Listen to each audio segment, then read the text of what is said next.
Hello everybody and welcome back to the channel. Today we're going to be going over a 2020 NFL Redraft. There's a lot of craziness going on. We're a week away from the Super Bowl. Brian Flores is suing the NFL. It's a crazy time right now. We got the Senior Bowl going on. East-West Shrine Bowl also wrapping up in Vegas. It's a good time. We're going to probably get a mock draft out next week, I would assume. My first mock draft, I'm trying to get through some more of especially the quarterbacks, trying to evaluate those guys myself. I don't have a lot of access to film, so I'm trying to get my own opinion. I do listen to tons of other opinions and, stuff out there to help me, but I also like to see them myself to see what I think. But anyway, we're going to go into the 2020 NFL Redraft now. I was doing a couple runs of this to kind of see where I want to go, and this is hard. This is a weird draft class. There's a lot of top-end talent, a lot of weird positions. It's hard to value positions, and also some players that, in the 2021 redraft, I'm going a lot off of potential because we haven't seen a lot.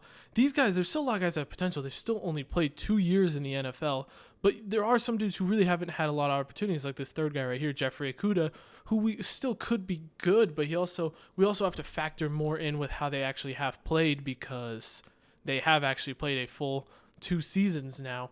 So first pick, we're going to get right into it. The Cincinnati Bengals now. They're going to still go quarterback. And honestly, if I were starting a franchise, maybe I would probably go Justin Herbert. He has his arm talent and just his overall talent is top 3, is probably second in the NFL behind Patrick Mahomes. I guess third if we include Aaron Rodgers up there too. But I would probably go Justin Herbert. But in honor of Cincy, he works with Cincy. They end up getting Chase. That duo is dynamic. They're going to the Super Bowl. I can't pass up on Joey Burr going number 1 to the Cincinnati Bengals, taking on the Super Bowl. Congratulations, Bengals fan. An incredible run so far, and I don't think the run's over. We'll see how it goes in the Super Bowl. It's going to be a fun Super Bowl. Joe Burrow came on the scene. Him and Jamar Chase are dynamic, and then T. Higgins is really underrated too. Now number 2 to Washington. This is where you got to go Justin Herbert. They went Chase Young. You got to go Justin Herbert. He's a top 7 at least quarterback in the NFL. I'd have to run through all of them to see where he really is, but he's definitely a top 7 quarterback, I think, in the NFL. Washington does not have a good quarterback. They're going to go Justin Herbert. I think that's a pretty easy pick. Now, pick number 3, the Lions. We're going to go Chase Young here. He was injured this year, and so we didn't get to see him, but he still was Defensive Rookie of the Year before. Absolute baller. He's a generational DN talent. I still see, his athleticism. Ask Joe Burrow how good he is. If you remember last year, Chase Young put Joe Burrow in his place. So I'm definitely still going Chase Young there. Now, number 4, the Giants originally select Andrew. I'll say where originally Jeffrey Okudah was a pick for the Lions. He's battled injuries, tough for him, but we're going to Chase Young. Number 4 to the New York Giants. Number 4, we're going to have the New York Giants still going tackle. They originally take Andrew Thomas, but I'm going to have them taking Tristan Wirfs this time. Now, Andrew Thomas, I think, still will be really good. Still has a lot of talent. But Tristan Wirfs had one of the best rookie seasons we've seen from a tackle, and he's a Pro Bowl, all-pro level tackle already in year 2. So I think you get him if you're the Giants. Same position, just upgrade, probably the better prospect. Now, the Dolphins, where it gets interesting, this is where they originally grabbed Tua. I'm going to have them taking a generational wide receiver prospect in Justin Jefferson. They definitely could use receiver. You see they went Waddle this year. Now, obviously, this is back then. So if you're just drafting for teams right now, I probably wouldn't go Justin Jefferson because they draft Waddle. But you draft Justin Jefferson here, you don't have to draft Waddle the next year.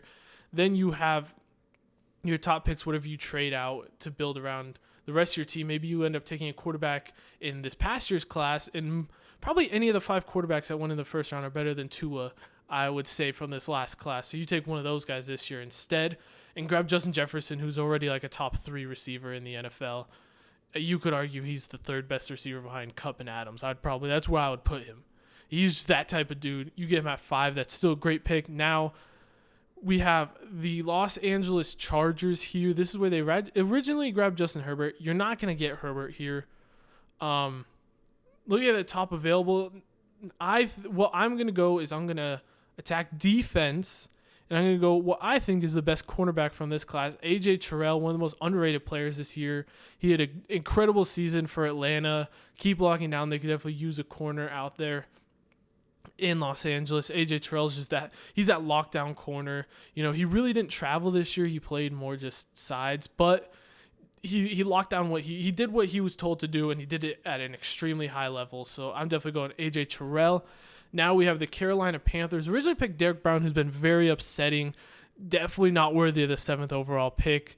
What we're going to do is we're going to help out their O-line, and it's really between Becton and Andrew Thomas. Andrew Thomas started slow coming on. Becton started really hot, but he's been injured. I'm going to go Andrew Thomas just because the injuries kind of scare me a little with Mekhi Becton. We've already seen a lot of injuries pop up in his first 2 years. I think Andrew Thomas is still an animal, just size-wise. He started to kind of put it together. He's been in an awful situation with New York. I mean, they need a new O-line coach with Dayball coming in. Maybe he can help, but he's been in a bad situation. Put him in the Panthers. I think he'll be great at pick number 7. Now, the Cardinals, this is funny. I'm actually going to do what I did in my mock draft for the Cardinals when this draft was happening. I'm going to go Mekhi Becton, get them a tackle too. Now, DJ Humphries has been playing well. He actually somehow got named to the Pro Bowl as an alternate. Don't ask me how. I don't think he's better than Jordan Mailata this year, but we're not going to get into that. Mekhi Becton, though, he could play right tackle if you need, left tackle, whatever. He's an animal. You can never have too many O-linemen, so that's where we go with pick number 8. Now we have pick number 9, Jacksonville Jaguars back up on the clock. They originally take C.J. Henderson. I like the prospect of corner. Their secondary's been awful, but we're not going to take C.J. Henderson, and we're not going to pick Trayvon Diggs either. We're going to pick Jalen Johnson from Utah, who is another really underrated dude who's had an incredible last 2 years in Chicago. He's a really underrated dude. Now, once you get into this situation, I'll talk about it when we get to Trayvon Diggs, but there's a fun argument to have between types of corners, and we'll get to that when I get to Trayvon Diggs, but Jalen Johnson, for my money, I'm picking over Diggs if I'm going corner. Now, the Cleveland Browns originally take Jedrick Wills here, and I honestly don't think that's a bad pick. I'm going Jedrick Wills too. I think they made a good pick. He's a good player. He's maybe not as good as we thought maybe, but I definitely would like to attack O-line for them because I don't think they'd have the running game they did this year without it, especially with Baker playing all right. Get yourself an O-line. I don't really like any other O-lineman in the first round of this draft. Austin Jackson ends up going. He hasn't looked great. No one else has really played a lot. Isaiah Wilson, the legend, dancing on top of cars in a parking lot. What a legend. Didn't even play in the NFL. Cesar Ruiz in this game picked at the end. He's a center. He's been all right. But for my money, Jedrick Wills is probably the last O-lineman going in this first round. Go ahead and get him, build up that O-line, and keep that running game that's so good because you have depth at O-line. Keep that going. Now, pick number 11, the New York Jets. This is where they originally selected Mekhi Becton. And what I'm going to do is, yet again, this is another thing that I think I mocked when I did it, is I'm going to go CeeDee Lamb for the Jets. They don't really have any receivers. Elijah Moore's been good, but then we get in that argument whether or not they pick Elijah Moore the next year if you get CeeDee Lamb this year. But even if they do pick Elijah Moore, they have nothing outside of him. So CeeDee Lamb, get yourself a weapon. Next year, you end up getting yourself Sam Darnold, so you can have CeeDee Lamb already waiting to help. Now, their O-line could use some help, but like I said, there's really no O-lineman after Jedrick Wills. I don't think there's any other lineman I would probably take in the first round. So now we're going to go back up to pick 12. The Las Vegas Raiders originally select Henry Ruggs. Tough topic right now. I can tell you one thing, I'm not going Henry Ruggs. What I am actually going to do is I'm going Trayvon Diggs, though. Here's an argument that we have. Trayvon Diggs versus... So you can either... The argument of Trayvon Diggs is he gets a lot of picks. Now, it's a hard question. There's a debate between, would you rather have Trayvon Diggs, who will give up over 1,000 yards receiving but have double-digit turnovers, or would you rather have a guy who only gives up 300 yards receiving but only gets 1 or 2 turnovers? It's a hard question, and because people will argue for Trayvon Diggs that turnovers are game-changing plays. Don't get me wrong, turnovers are game-changing plays. AJ Green's 60-yard double moves are big plays too, though. Kendrick Bourne 80-yard touchdowns in the end of game are big plays too. So personally, I'd rather have a guy like Jalen Johnson, who I know is going to put in work and shut down his receiver, than a guy like Trayvon Diggs, who will get burnt toast and then get you picks. Now, I'm still picking Trayvon Diggs 12th. He's still a good corner, and turnovers are important. That's why he's still going 12. But I would take other guys above him. Probably not any of these other guys. But yeah, we're going to do the Raiders a favor and not draft someone who's in jail.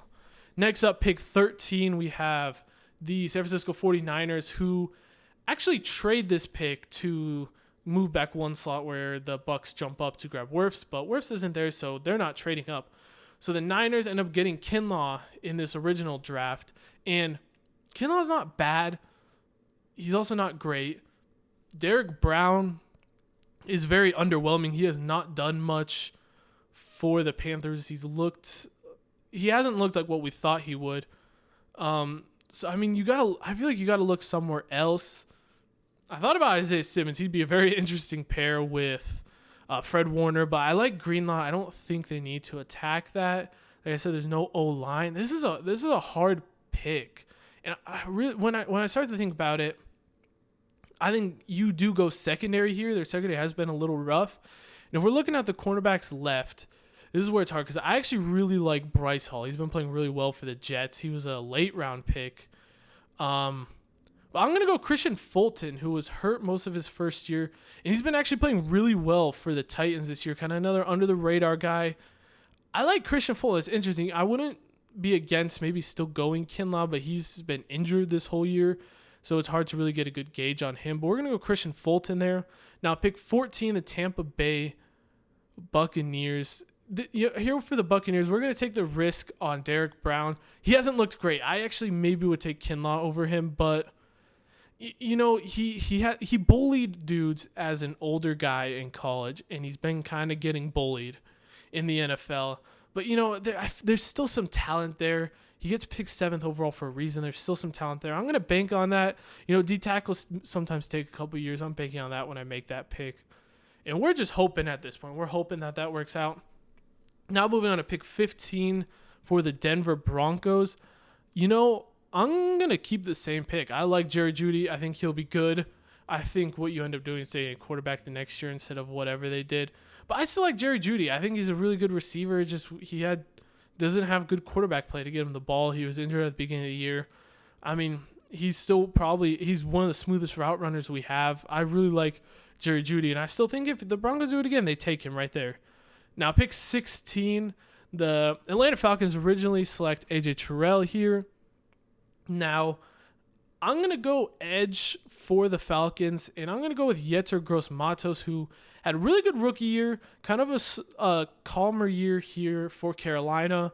But you need edge. They need pass rush bad, and Yetur Gross-Matos is the only guy I would think about taking here if I'm looking for an edge rusher. This was a really, really weak edge rushing class. Caleb Von Chason ends up going in the first round. I believe he's the only one, actually. Epinyesa ended up going late second to the Bills. Yetur Gross-Matos second to the Panthers. So, yeah, Chason's the only one that went, and he has not looked great. But I think Yetur Gross-Matos, he's shown us some stuff. I'm going to go with him. He has tons of pressures last year. I haven't really followed him much this year, but the whole Panthers has been a mess anyway.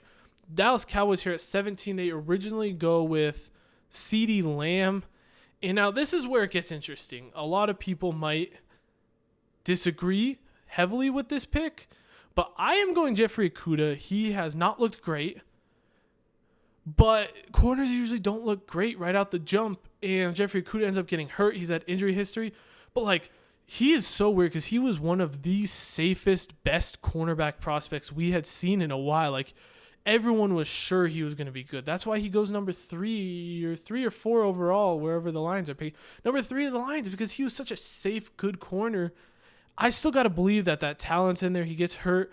Maybe he needs a new situation, get out of Detroit. I still love the talent, so I'm still going to take him here. But you definitely take a risk if you're here for the Cowboys. Now, pick number 18, the Dolphins. They end up jumping on Justin Jefferson at the beginning. And you know what? I think you got to take a quarterback if you're the Dolphins. They took a quarterback. I'm still going to go quarterback. Now, realistically, it's between Jalen Hurts and Tua Tagovailoa. I'm going Jalen Hurts. I don't know if I would pick Jalen Hurts 18, but they wanted a quarterback. They still got to go quarterback. And, I mean, they both have issues with arm talent. I don't think either one of them have insane arm talent that can last league. Tua's more accurate. Jalen Hurts is better on his feet, probably a better leader.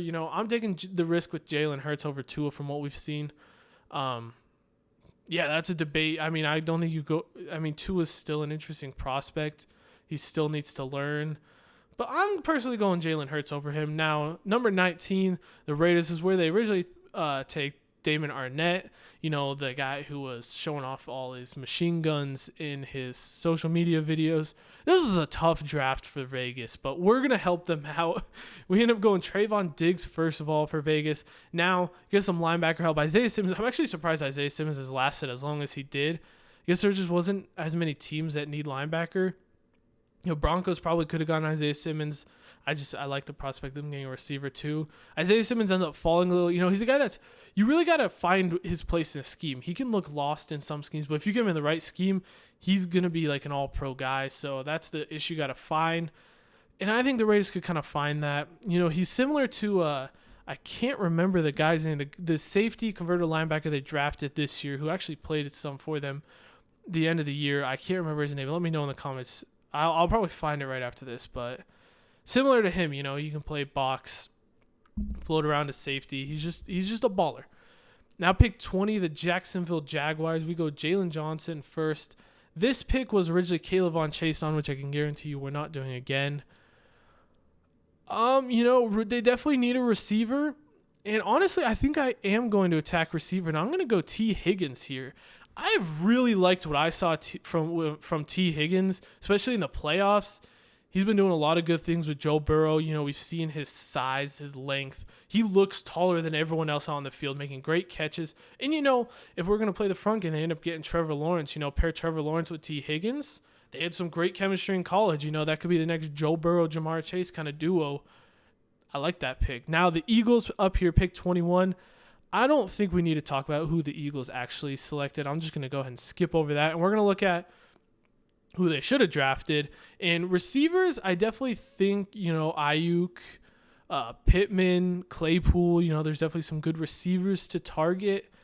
Cornerbacks have kind of gone, maybe Bryce Hall's the only other guy I would consider here.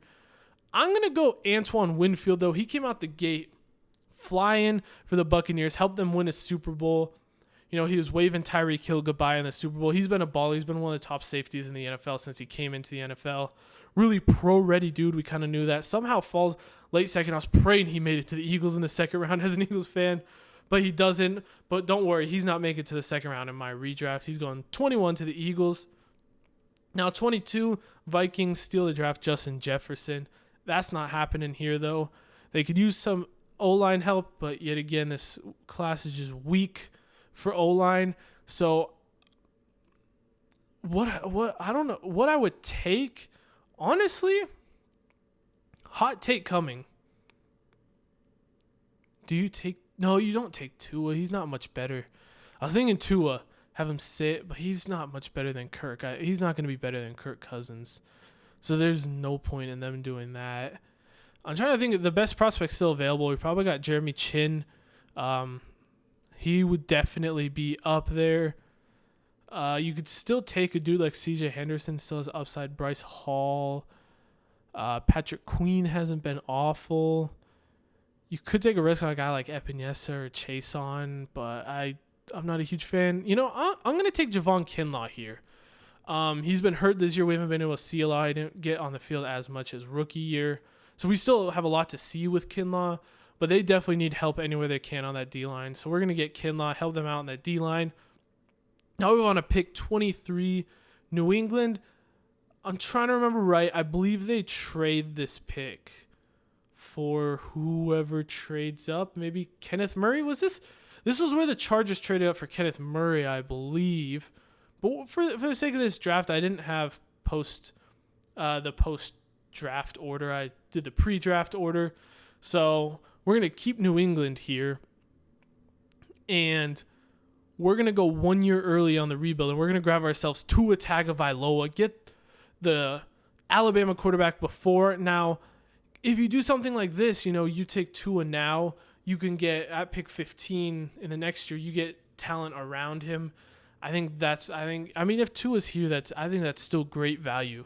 We still don't know a lot about Tua, but like coming out of college, the prospects of him, 23 overall. It's not a high pick you're taking with. I still like the thing of getting Tua. He'd be good in that Belichick system. He's very accurate. He's kind of like Mac Jones, honestly. They are similar quarterbacks. Obviously, they play a little bit differently, but similar in what they're best at. They're both accurate quarterbacks. Mac Jones is better at going through progressions than Tua, definitely, but they're both accurate quarterbacks, and that's what you need. Short throws. I mean, Tua was very accurate up to 15 yards on the line of scrimmage. He didn't throw a lot past 15 yards, but he was very accurate underneath, and that's where we're going. Now, pick 24, the New Orleans Saints originally take Cesar Ruiz, and this is when the draft kind of starts falling off a little, if I would have to say. There's not as many talents left, but we're going to attack receiver here, and I'm going to go with Brandon Ayuk. He's been weird. He had a really good end to the rookie season, and then he gets benched. He's not playing. There is issues about his work ethic and stuff. And then come down, he played really well down the stretch and in the playoffs for the Niners. They definitely need a receiver, especially with Michael Thomas out there. Receivers have been awful, but even with Michael Thomas, if you were to play, Ayuk's a great guy to pair next to him. And that's a great pick for them.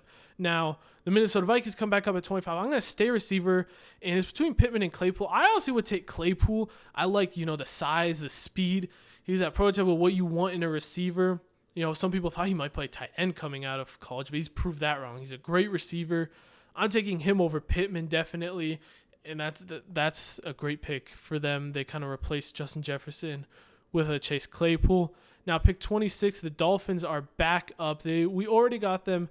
Jalen Hurts and Justin Jefferson attack the offense. This is the Austin Jackson pick originally. Now, I would still love to up their O-line. It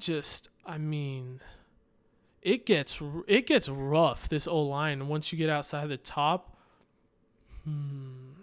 There's been some players that haven't been bad, but I don't think there's anyone I would go out of my way to take at this slot.